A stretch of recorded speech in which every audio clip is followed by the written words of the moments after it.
afternoon and welcome to the Kestra Medical Technologies Earnings Conference Call. This conference call is being recorded for replay purposes. We will be facilitating a question-and-answer session following prepared remarks from management. At this time, all participants are in listen-only mode. I would now like to turn the call over to Neil Bhalodkar, Vice President of Investor Relations, for introductory comments. Thank you. Thank you for joining this afternoon's first quarter fiscal 2026 earnings call. With me today are Brian Webster, President and Chief Executive Officer, and Vaseem Mahboob, Chief Financial Officer. This call includes forward-looking statements within the meaning of the Private Securities Litigation Reform Act of 1995. Statements made on this call that do not relate to matters of historical fact should be considered forward-looking statements. These statements are based on Kestra's current expectations, forecasts, and assumptions, which are subject to inherent uncertainties, risks, and assumptions that are difficult to predict. Actual outcomes and results could differ materially from any results, performance, or achievements expressed or implied by the forward-looking statements due to various factors. Please review Kestra's most recent filings with the SEC, particularly the risk factors described in our Form 10-K, for additional information. Any forward-looking statements provided during this call, including projections of future performance, are based on management's expectations as of today. Kestra undertakes no obligation to update these statements except as required by applicable law. With that, I'll turn the call over to Brian. Thanks, Neil. Good afternoon, everyone, and thank you for joining us on today's conference call. We are excited to discuss the strong start we had to our fiscal 26 and the continued progress we have made in our key operational objectives. But before we jump into that, I'd like to again highlight the purpose behind the mission that drives the Kestra team. At the center of everything we do are the lives we protect each day and the impact we have on patients, their families, and the providers who care for them.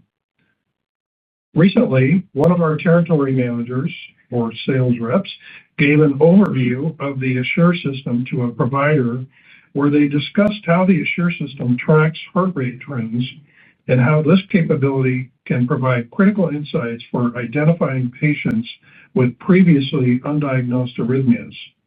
The fact that patients could trigger their own ECG recordings with a simple push of a button on their wearable vest stood out to the provider. Soon after, the impact of this capability came into sharper focus when the same provider prescribed the Assure system for a 53-year-old patient at elevated risk of sudden cardiac arrest. The patient had hypertension, non-ischemic cardiomyopathy, frequent extra heartbeats, and a cardiac output ejection fraction of just 34%. During the fitting, the patient's fiancé candidly shared her anxiety about the unpredictability of her loved one's condition. To provide reassurance, the care team advised that the patient trigger heart rhythm recordings twice a day. Those recordings captured repeated irregularities in the patient's heart rhythm. The Kestra representative promptly pointed out the recordings to the physician, illustrating the clinical value of patient-triggered rhythm recordings and the broader role of the cardiac recovery system in guiding care. The insights were significant enough that the patient was scheduled for a cardiac ablation. However, before the patient was able to undergo the cardiac procedure, life-saving therapy was necessary. The patient lay down for a nap after feeling unwell. While asleep, they went into a dangerous rhythm that quickly progressed into cardiac arrest. The Assure system detected this and delivered a shock, saving the patient's life. In the critical moments that followed, our Assure Assist service quickly helped connect the patient to emergency care, and the patient was safely transported to the hospital. This story illustrates the full continuum of care that our cardiac recovery system provides, equipping providers with insights to guide treatment, protecting patients with life-saving therapy when it matters most, and ensuring rapid emergency support in the vulnerable periods that follow.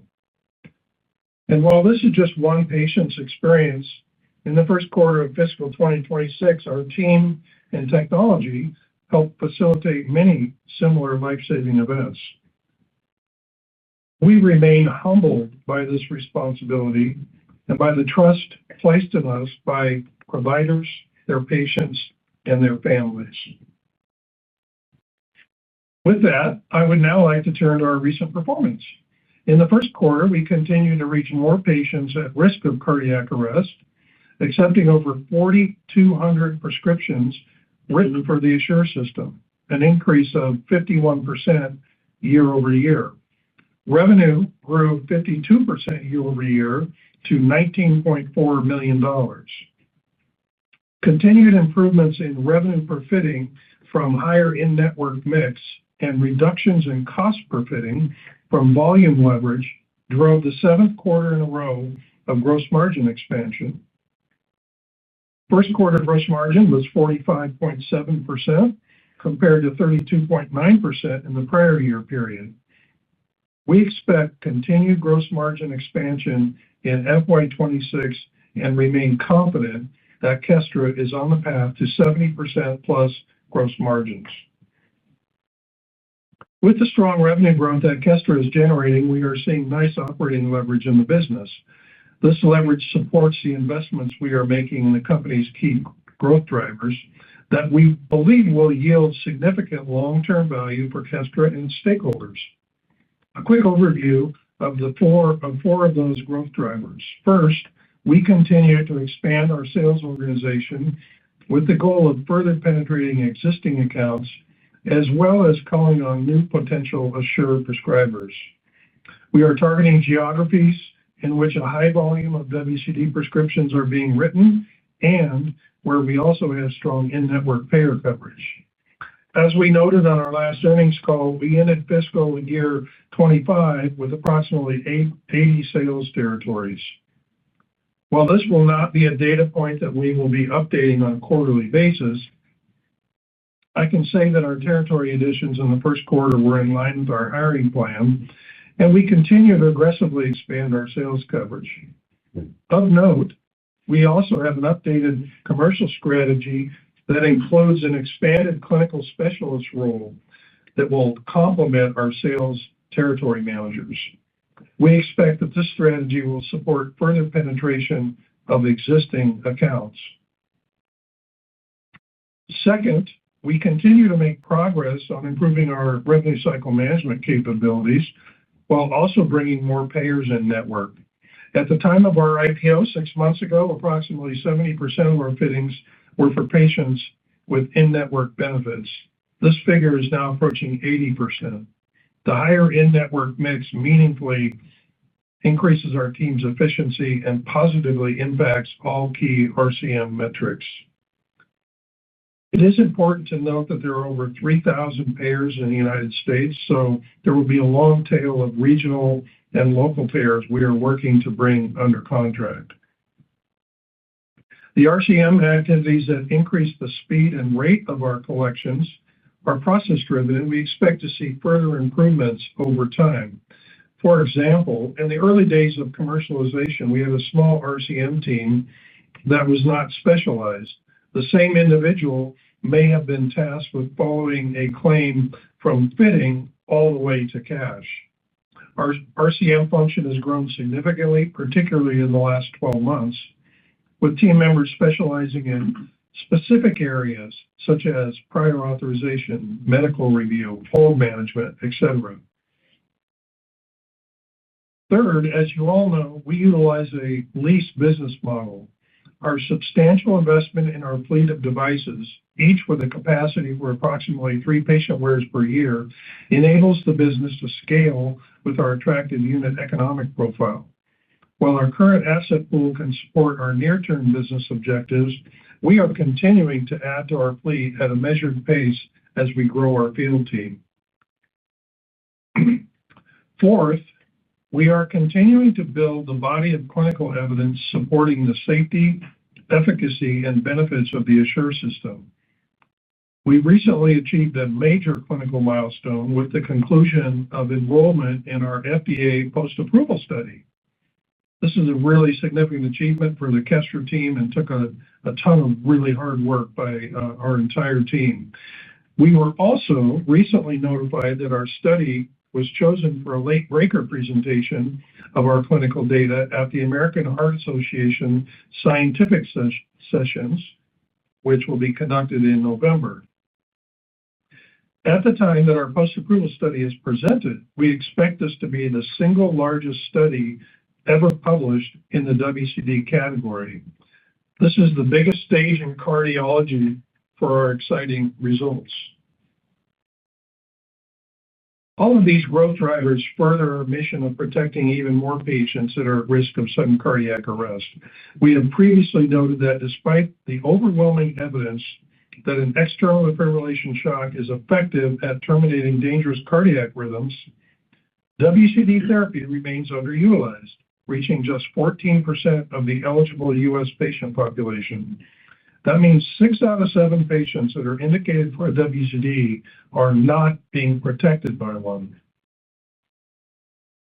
Last quarter, I shared with you 2 examples of hospitals that transition from underutilization of WCDs to significantly expanding their use of WCDs by establishing therapy protocols with the Assure system as their preferred solution. I would like to share another data point that gives us confidence that the WCD market will continue to expand into a multi-billion-dollar market over the coming years. The results of a large German WCD study sponsored by the incumbent competitor were recently published. The SCD Protect study evaluated the risk of sudden cardiac death in over 19,000 patients in the first few months after they were newly diagnosed with heart failure or post-myocardial infarction or heart attack. Despite wide overall use of guideline-directed medical therapy drugs, the study found higher than expected sudden cardiac arrest risk in this patient population, suggesting a need for greater WCD protection in the early high-risk period of the patient's journey. Investment in this study is further evidence that the incumbent is focused on market expansion to help make up for lost share to Kestra. In conclusion, the simplicity of the Kestra story continues. We are competing in a large existing market that is growing consistently in both unit volume and price. We have an underserved medical condition where we offer a clearly superior solution. We have rapidly closed the gap on payer endorsement of our product, and we are implementing a commercial expansion plan to rapidly grow the business.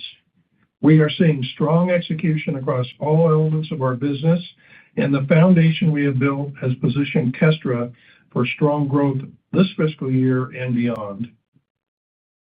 I would like to thank our incredible team in the field and here at the home office in Kirkland for their passion and commitment to the Kestra mission.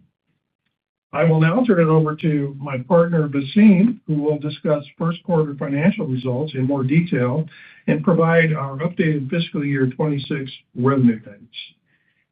Vaseem? Thank you, Brian, and good afternoon, everyone. Total revenue was $19.4 million in the first quarter, an increase of 52% compared to the prior year period. Revenue growth was driven by a 51% year-over-year increase in prescriptions, reflecting market share gains with existing customers and activation of new accounts. Gross margin was 45.7% in the first quarter compared to 32.9% in the prior year period. As Brian mentioned, we have now expanded our gross margins sequentially for 7 quarters in a row. The continued expansion in gross margin was driven by the attractive unit economics inherent in Kestra's rental model, a higher revenue per fit from more in-network patients, and a lower cost per fit driven by volume leverage and our cost improvement projects. Cost per fit decreased approximately 20% compared to the prior year period, while adjusted revenue per fit increased approximately 20% compared to the prior year period. In the years ahead, you should expect to see steady and consistent increases in our gross margins as our rental model benefits significantly from the volume and depreciation leverage. We remain confident in our ability to achieve 70% plus margins over the next few years. As we have discussed previously, higher in-network mix unlocks the power of the Kestra business model. You can see this in our steadily expanding year-over-year conversion rate. We ended the quarter with a conversion rate of approximately 47%, compared to an adjusted conversion rate of approximately 40% in the prior year period. The higher conversion rate reflected improvements in all three key drivers of our conversion rate: our prescription fill rate, our bill rate, and our collections performance. As we continue to bring more payers in-network and enhance our revenue cycle management processes, we will see benefits in our revenue growth, gross margins, and our profitability profile. Moving on, GAAP operating expenses were $37.7 million in the first quarter and included $2.9 million of non-recurring new public company costs. GAAP operating expenses were $22.6 million in the prior year period. Excluding those non-recurring costs and our stock-based compensation expense, operating expenses were $30.3 million in the first quarter of 2026. The increase was primarily attributable to growth investments in our commercial and revenue cycle resources. GAAP net loss was $25.8 million in the first quarter, compared to a GAAP net loss of $20.3 million in the prior year period. Adjusted EBITDA loss was $19.4 million in the first quarter, compared to an adjusted EBITDA loss of $15.7 million in the prior year period. Cash and cash equivalents totaled $201.2 million as of July 31st, 2025. We continue to expect our existing cash balance to be sufficient for Kestra to reach cash flow breakeven and profitability. I would also note that based on our trailing 12-month revenue, an additional $15 million tranche of our existing term loan has become available to us to draw on through July 31st, 2026. At present, this tranche of $15 million remains undrawn. I will now provide our updated fiscal year 2026 guidance. We expect revenue of $88 million, an increase of 47% compared to fiscal year 2025. This compares to prior year guidance of $85 million. Underpinning this guidance is our expectation that we will continue to see strong growth in prescriptions as our market share increases with existing customers and as we activate new accounts. We expect revenue per fit to continue to benefit from a higher mix of in-network patients and improvements in our revenue cycle management capabilities. With that, operator, we have concluded our prepared remarks and are ready to proceed to the Q&A portion of the call. Certainly. Our first question for today comes from the line of Travis Steed from BofA Securities. Your question, please. Hey, congrats on a good quarter. Maybe to start on guidance, nice to see raised by more than the beat, just helping us understand kind of what's driving the confidence to raise this much in the beginning of the year, and how to think about any cadence over the course of the year as we update our models. Yeah, Travis, thanks for the question. And I would say we certainly had a really strong Q1, and we're certainly bullish about the rest of the year. It's early in the year, so we're going to see if things play out over the next quarter or two. But right now, we're comfortable with that guidance update, and excited about marching into our second quarter.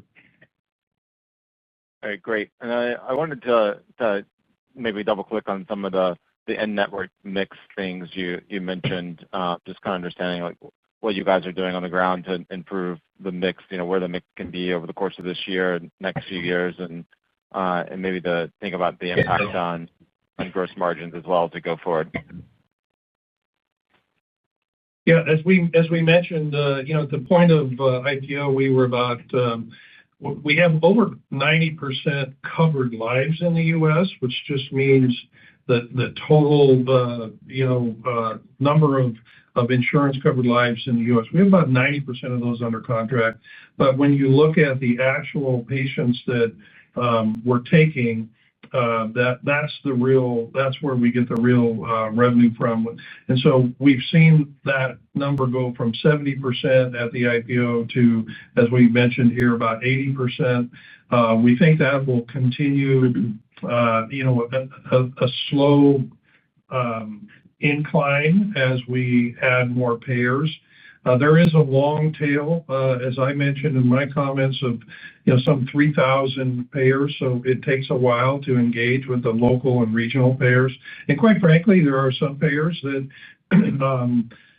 we're just not going to get there on price. And so we're going to continue to work those. But you'll see this gradually go up as we engage more payers. And I think it's important to reinforce our strategy around when we are adding sales territories. We're doing it where we have known WCD demand and we have good payer coverage. So we're trying to be very efficient about territory expansion when it comes to that. But I think what you can expect is continuing gradual contribution from the in-network payers as we increase that. And then you'll see that impacting, overall our revenue per fitting or per patient will continue to grow with that. Okay, great. Thanks a lot. And I'll hop back in queue.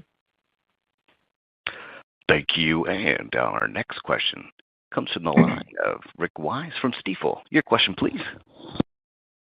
Good afternoon, Brian. Hi, Vaseem. Two things I'd like to follow up on a little bit. One, actually, you just touched on in your response to Travis, Brian. This notion, and you've said it from the beginning, this notion of expanding into areas where there's greater in-network opportunity, or however I should phrase the words. I know you know what I mean. Where are you in that process? And I mean, is there any way to quantify or give us a more granular understanding of what happened in the last few months and what's going to happen now this year in terms of that kind of a move? So we better understand where you are. Yeah, thanks for the question, Rick. It's obviously important to our business model. I don't think you can think of the payer additions in a straight linear line over time. You have to think of it more as sort of a sawtooth curve because in one period we may add a good-sized regional payer. In the next period, it may be some smaller regional payers that we're trying to add to support specific territories where we have a lot of demand. So I think it will continue to go up and to the right as we get more coverage, and that will continue to benefit the business model, benefit our ability to go after these territories. It's really impactful when you're in a territory and you're a territory manager trying to sell your product and the competitor has insurance coverage and you don't. That puts you at a disadvantage. And so what we're trying to do with that strategy is we're trying to make sure that when we make the investment to add new reps, we're giving them all the tools that they need, including insurance coverage, so that they can be successful.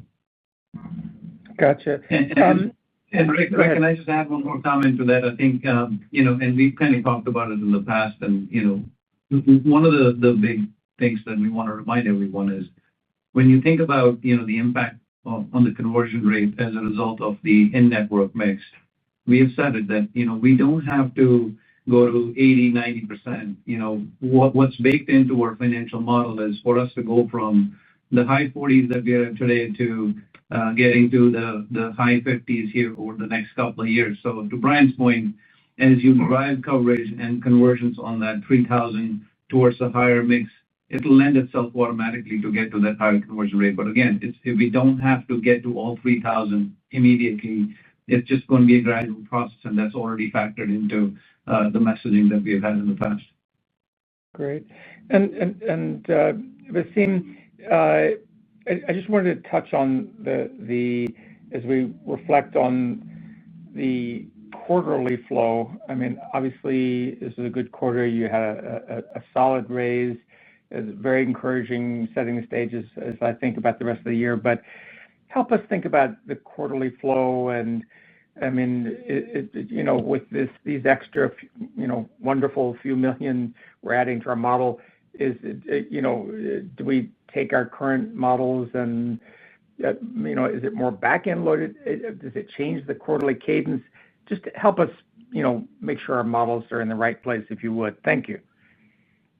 That's a great question, Rick. I think, again, what's really great about this quarter is now we've taken our guidance from, being 42% year-over growth to a 47% growth year-over-year. And as you guys have heard us, communicate in the past, we are in a ramp. We are adding new territory managers, as Brian talked about. That's where most of the OpEx investment is going. So as we have said in the past, there is a start and, that ramp that needs to happen. So we should expect not to be back-end loaded, but to see a really nice steady increase in our top line as we go through the remaining of the quarters for the rest of the year. But really, really excited about having to raise the guidance by the levels that we have. And it's just based on, as Brian said, the comfort that we take in the performance of the business in the first quarter. Yeah. Thank you. Excellent. Thank you. And our next question comes from the line of Matthew O'Brien from Piper Sandler. Your question, please. Afternoon. Thanks so much for taking the questions. Would love to talk about the prescription number in the quarter because that was really strong. Up about 300 sequentially. This time last year, we were roughly flat. So we'd just love to hear about the improvements that we're seeing on the prescription side of the business. And I think you're now roughly annualizing to about 14% of all cases that you're going after right now. So just where can we think about the company kind of exiting the year in terms of percentage of all prescriptions being written for Assure? Yeah. Thanks for the question, Matt. I think the good news from my perspective in the prescription number is because we are ramping the commercial team, we look at the metrics broken into a couple of different buckets. One bucket is what we call a base rep or a fully onboarded, fully productive rep. And we look at the month-over-month, week-over-week, month-over-month, quarter-over-quarter metrics for those reps. And the good news there is the folks that have been here, been in the seat for a while, the metrics continue to improve with those reps. Now, that's not the full story, of course, because we're hiring a bunch of new reps. And so the question is, can you get those reps onboarded? Can they get up to some productivity levels in a reasonable amount of time? And so we really aggressively track those numbers as well. And what we're seeing there is a similar story, which is they're coming up the curve. They're hitting the kind of productivity numbers, weekly, monthly kind of numbers that we're expecting. And so that bodes well, and that gives us confidence, which is why we continue to expand the commercial footprint. So the math you're seeing on the sequential growth is the impact of both of those effects on prescriptions. Okay, that's helpful. And then just kind of staying on that topic, Brian, just the reps as they're coming in, are they really focusing on the low-hanging fruit, which is really just converting existing accounts over to Assure from the competitor? Or are some of the more legacy reps really being more successful and kind of doing both, which is converting market share, but also expanding the market? Because your commentary about the competitor and the clinical trial, I thought was interesting too, just given how underpenetrated the whole category is. Thanks so much. Yeah, I think that study is important because it's all boats rise on the tide. right? And that's gonna really shine a light on the ongoing need, especially in these heart failure patients. But Matt, when it comes to getting these reps on board, we're really trying to be focused on getting them. If you're a new rep, you're coming in and literally the day you open up your Salesforce.com instance, you've got all the a Pareto of all the high prescribers, and you know exactly what your initial targets are, and they are absolutely going to go there first. Now, the only caveat to that is some of these reps that we're hiring, they come in with pre-existing relationships, and they'll go to those relationships first. And some of those may not be the high prescribers. But I think in general, the strategy with the new reps is let's go where the business is and then go sideways from there and start to expand the market. As I said previously with the pre-existing reps or the already ramped reps, they have already done that. And so they're focused on further penetrating those accounts. But what they're also doing is they're going into new accounts, and they're opening up new accounts that have not been big WCD prescribers in the past. And so that's part of how we're growing the market. Got it. Thanks so much. You bet. Thank you. And our next question comes from the line of Lawrence Biegelsen from Wells Fargo. Your question, please. Good afternoon. Thanks for taking the question. Two for me. One on the conversion rate, one back on market share. Vaseem, what does the guidance assume for the year-over-year increase in the conversion rate? It looks relatively small. A relatively small increase is assumed for the fiscal year versus the first quarter, which looks like about 700 basis points. And secondly, if I heard correctly, in-network is now almost 80%, which is relatively high. What are the drivers to get you to that best-in-class conversion rate that I think you said on the Q4 call was 76% from 47% today? That's a great question. Thanks, Larry. So we've seen a consistent year-over-year increase in our conversion rate, and I'm happy to report that, as we've indicated here, we continue to make progress on all three elements of our conversion rate, and they're all trending in the right direction. Obviously, the biggest contributor of that conversion rate is the improvement in this in-network patient mix, and that has gone up 10 points since the IPO, which is really positive. And as Brian said, we'll continue to move that in the right direction. So our strategy is working, and I think the main focus areas for us on the conversion rate continue to be, as Brian mentioned, deploying the territory managers into these high prescription and high payer regions. And that will organically happen as the commercial team expands, and it will contribute to that positive growth in the conversion rate. Secondly, we are focused heavily on, as Brian mentioned, again, on these tier two. For example, we signed Oscar Health last week, which is a nice small program. It's regional. And so there'll be a lot of those that are in the queue. And the market access team is working on those. Finally, not the least, is we continue to invest in the RCM team and the capability they have on people, on process, on systems. So we do all of that. What's reflected in the guidance here is about a 2.5-3 point increase in our conversion rate. And we think it's very achievable. And obviously, we got a lot of game to play here in the remainder of the year, so you'll continue to see that progress on the conversion rate. But again, what we have said in the past, the conversion rate is a year-over-year metric that we got to be assessed at, and we'll continue to drive improvements on it annually. That's helpful. Brian, on market share, the press release talked about category leadership. So I guess my question is maybe back to Matt's 14%. Where do you think you are today? And is it prescription share, fitting share, and what's the how long is it going to take to achieve category leadership? Thanks for taking the question.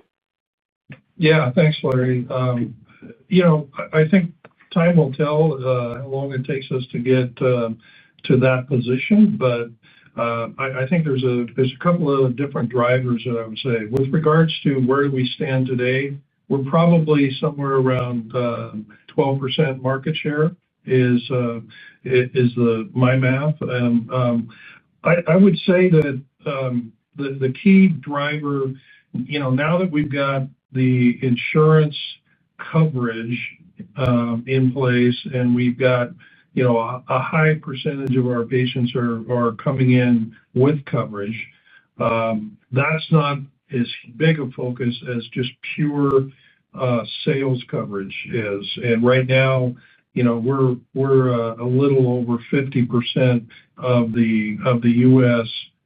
Do we have covered in terms of actually having a rep in a territory. Now, that doesn't mean we're 50% of the competitor. It means that in a city, pick a city, let's call it Minneapolis, right now we don't have a rep there. They might have 3 reps there. So when we put a rep in there, we would say at least we've got representation there. So right now we're still just a little over 50% territory coverage in the U.S. So we've got a lot of room to go in terms of being able to cover the market. And we're going deep in certain territories that we know are high-producing territories now, but also you'll see us starting to broaden that out and cover some of these other territories in the future. That's going to be the biggest driver. The rate at which we do that will determine how quickly we can get to that category leadership position. All right. Thanks so much, guys. You bet. Thank you. And our next question comes from the line of Mike Polark from Wolfe Research. Your question, please. Good afternoon. Brian, I want to follow up on one of your prepared remark comments about the expanded clinical specialist role to complement certain territory managers to penetrate existing accounts. I guess, can you just help us better understand? I was under the assumption you had specialists already. What's the expanded role look like? What is this person doing that's different? And how are they incentivized? And is this something you expect to deploy for all territories, or is this going to be focused on the biggest accounts? Any color here would be helpful. Yeah, Mike, thanks for the question. So I will start by just going back to the service model that's inherent in this category. At the point in time that we receive a prescription from a prescriber, they are expecting that within 24 to 48 hours, we will have come in and fit and train that patient and allow them to then discharge the patient to go home. So there's a heavy service model that has to be deployed here, which really informs the rate at which we bring in new territories and open up our commercial footprint. And so as part of that, what we recognize is as we get strong penetration into certain accounts, we can start to adopt a model where some of the account management responsibilities can be transitioned away from the sales representative over to a clinical specialist. And that allows then that sales representative to go and cultivate new prescribers and new accounts. And so that's the strategy. It's a partnership.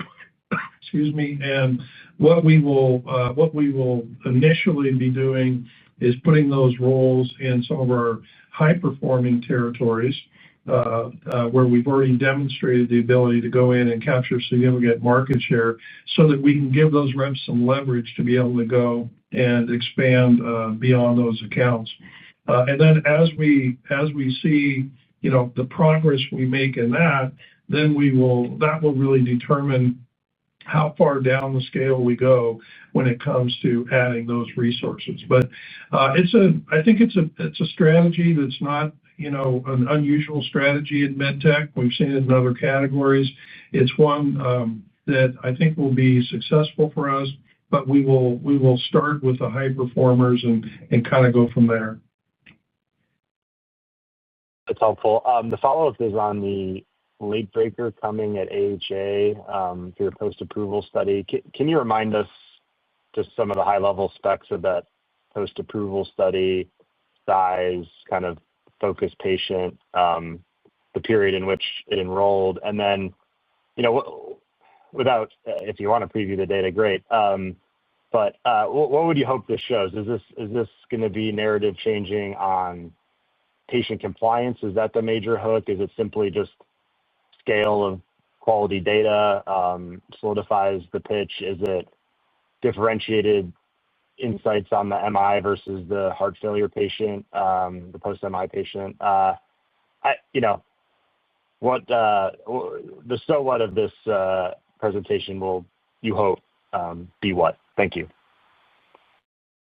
Well, shall I just read the whole presentation to you now, Mike, and then we'll just cut to the chase? I'm kidding, obviously. You're free to do that. This is a public forum. Yeah. No, hey, look, it's really a significant milestone for the company. We started the post-approval study soon after we launched the product. So, we've been at it for about 3 years, and we expect that the study will have somewhere between 24,000 and 25,000 patients in it. And that's a huge body of work to be deriving clinical results from. The endpoints of the study include shock success rate, all shock success rate. That's the primary endpoint. And safety endpoint will be inappropriate shocks. And then we have other endpoints that we will report on around false alarm rate and also patient compliance. So those are sort of the big four. Now, as you start to peel back the onion of this incredible set of data, then you have the opportunity to report on some of the differences between the post-MI patients and the non-ischemic patients, and lots of other data that we expect will be published out of this data set over the coming quarters in the next couple of years. So the report out at AHA will be big news in that one of the biggest competitive points that the incumbent competitor makes about Kestra is we don't have as much published clinical data as they have. Now, when we bring a 25,000 patient study to the table, it takes that argument and it buries it really deep in the sand, because we now have incredible body of clinical data that we can point to, and we're really excited about putting that objection away once and for all. So we're excited about it. We don't have all the analytics completed yet, but we did recently get the late breaker notification, and it's a big milestone for the company and a big milestone for a lot of folks that have been working incredibly hard. And I think what you're going to find is that the promise that we've made with the Assure system is going to come to light in the form of that clinical data coming up just in a couple months. It was very helpful color, Brian. Thank you. Yeah. Thank you. And our next question comes from the line of Daniel Downs from Goldman Sachs. Your question, please. Good afternoon, guys, and thank you for taking the questions. Key topic at last week's HRX conference was on compliance rates and that it still remains a key barrier on WCD utilization. Can you just detail a little further what you were seeing and how compliance rates are evolving across your user base as experience grows? Yeah, sure. Thank you for the question. I would say that compliance in any at-home patient and any at-home category, whether it's blood pressure monitoring or drugs or wearables like ours, compliance is the single biggest challenge. And the therapies don't work if the patients aren't willing to take them, use them, wear them. And so compliance has been the single biggest priority for us as we designed our product. And we think about compliance in two different ways. We think about what is the daily average, sort of the median daily rate of wear time, And then what does that wear time look like as you go from 1 month to second month to third month and beyond? In other words, do they continue to be compliant? And so, I think our metrics are pretty clear. We've published before that our daily median rate is over 23 hours a day. That answers that question, very clearly, that patients are willing to wear our product. And then the second half of that, which is what's the duration that they're willing to wear it? And do you see a downward slope in the curve over time? Do they get sick of wearing it? And the answer to that is remarkably sound, that once they get past that sort of first week of wearing our device, they will wear it through the duration of their prescription. And that means that they can tolerate it not just for the short term, but for the long term. And that gives them the protection that they need. So these are two goals that we had, as I mentioned, and we feel really good about, the way our data is tracking for those goals. That's very helpful. Thank you. And just the second question is just on the cadence of OpEx investments through the course of the year.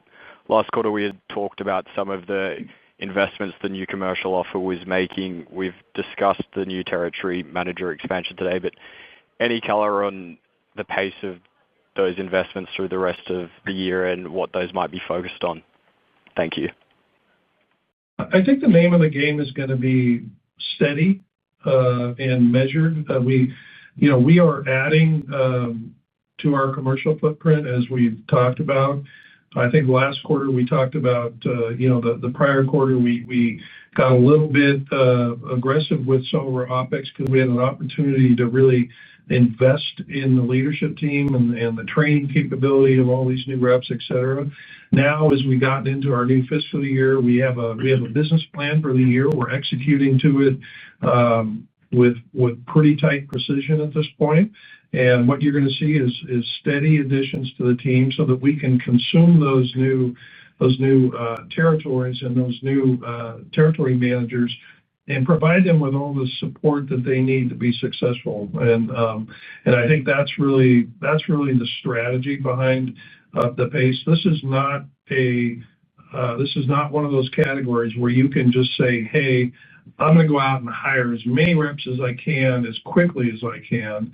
That's not the game. We want high-quality reps that are going to come in, do a great job of serving our customers and their patients, and really build a durable commercial team. That's our strategy.